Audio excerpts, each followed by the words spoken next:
Hello, my name is Aspen Hubbard, and today I would like to discuss with y'all Tennis for Two. Who here plays video games? Okay, great.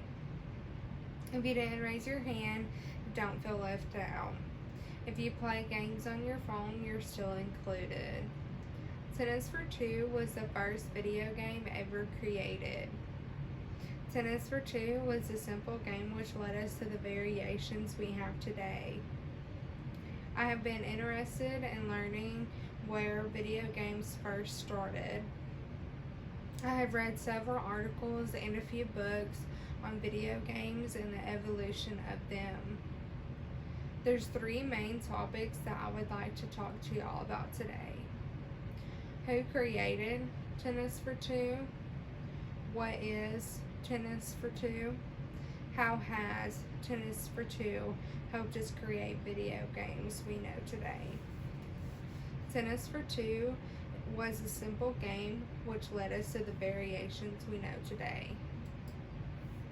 Tennis for Two was created by two men named William Higginbotham and Robert Dvorak.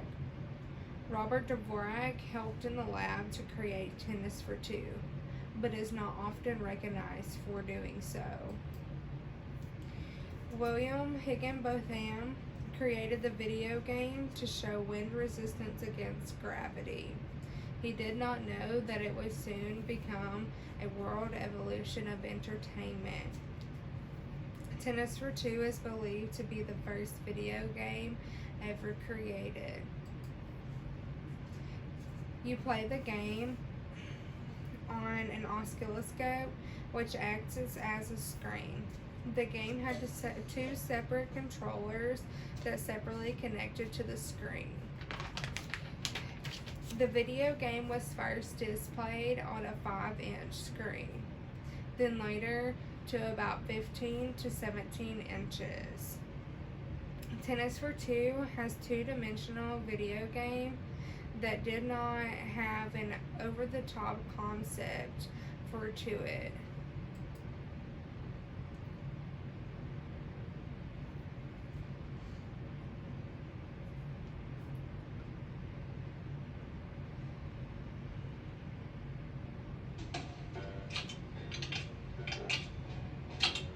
Willie Higginbotham created this, one of these problems where you start and you got to finish because somebody did it once and you can do it. So we tried and we did it. Capabilities of what science could do.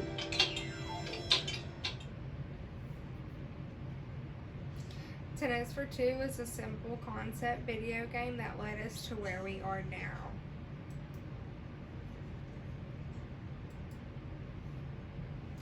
Today, video games allow us to see many different images all at the same time. With Tennis for Two, it was three simple images that combined into one. We still use some form of the materials used to create Tennis for Two, such as resistors and relays to help the overall function of your device. Today, I first discussed who created Tennis for Two. Second, I discussed what Tennis for Two was. Lastly, I discussed how Tennis for Two helped us create the video games we know today. In conclusion, remember that Tennis for Two started an evolution of video games. With the simplest concept and accidental entertainment, video games were born.